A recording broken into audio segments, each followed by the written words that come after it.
Batman and Robin for the PlayStation 1 is a game that time forgot and that time never gave much attention to. It didn't sell well because the movie was panned and it came out a year after the movie released. And just look at this. You start off in the Batcave and you go up to the Batcomputer, and it is so cool, the cinematics in this game. Here on the Batcomputer is where you will see things such as the clues, the city map, and the save function. We're going to look at the city map. This game is free roam.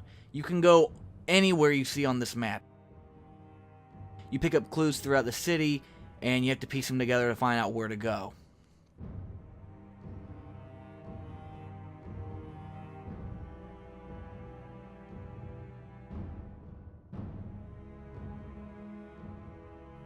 And you even have an email function for back in the 90s, which is pretty cool. Then here's where you save as well. You get 3 empty save slots, 6 together if you have 2 memory cards in your PlayStation 1. And this game goes based on days. You get a lot of loading screens, but you also get this cool cinematic whenever you enter the Batcave or you exit that menu. You got 3 playable characters. You got Batman. You've also got Chris O'Donnell's Robin. It has a cool little zoom in on the suits. You got an explorable Batcave, as well as an explorable Gotham City. And you can also play as Batgirl. So you got Batman, Robin, and Batgirl as 3 playable characters. Each of them has different attributes, speeds, strength, and also vehicles. You get this cool cinematic no matter who you're playing as when their vehicle comes up from out of the ground and they're already on it. And the vehicles have varying controls depending on speed and handling.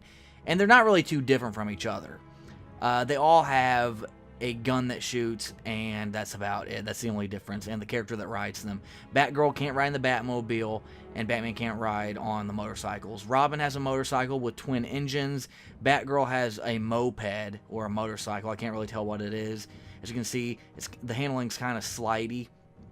And Batman, has the Batmobile with 6 thrusters, which is pretty cool. And it tells you where to go in the game. Turn left here, turn right. And you get power cells, power up your character, power up your vehicle, give it health again. Because if your vehicle blows up, you die too. And when you go back to the Batcave, you get this awesome cinematic. Very true to the movie, very true to the character. And this game is riddled with load screens.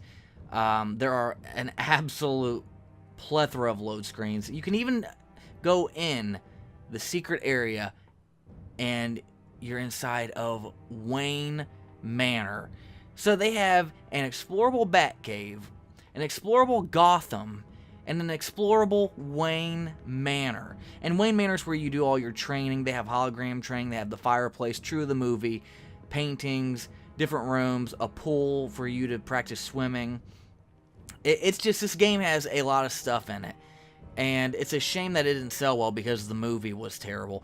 The game, you can fly, you can jump, you can glide, you can open up doors, swim, and just something else about it is the biggest issue with this game is the camera. As you can see, I was having trouble with the camera. I mean, what PlayStation 1 game didn't have trouble with the camera? Games today still have issues with the camera, but they're a little bit better. The cameras are a little bit better. And just look at how big this map is. And you can destroy Mr. Freeze's henchmen, as I was doing in this gameplay. They'll fire at you. You slow down, you fire your gun at them, and bam. You go to cool locations like a museum, and you have to solve crimes. You have to find out where Poison Ivy and Mr. Freeze are at by picking up clues at various locations. The cinematics, the colors of this game, true to the film. Even though people don't like it, it is still true to the film. It's one of the best video game adaptations ever. I mean, is it perfect? Absolutely not. I mean, you have to expand. Batman didn't fight this much in the movie.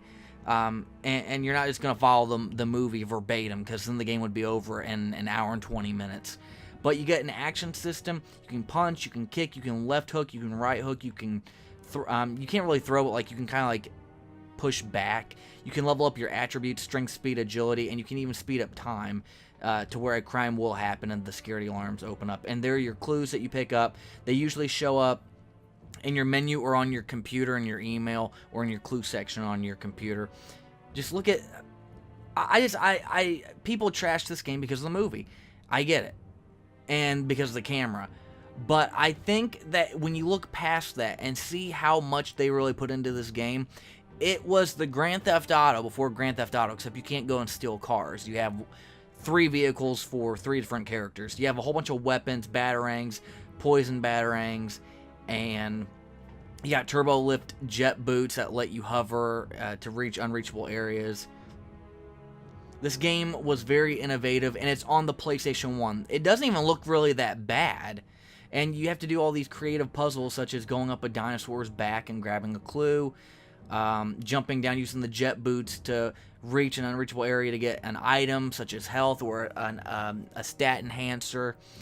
I have so much nostalgia for this game. I'm not going to say it's a perfect game, but I'm going to say look at the platform it was on, the year it was released, and compare it to all the other titles at the time. This game looks cleaner than a lot of PlayStation 1 games. It has a lot more features than most PlayStation 1 games, and it's definitely worth checking out. If you buy this game, be willing to spend at least $12.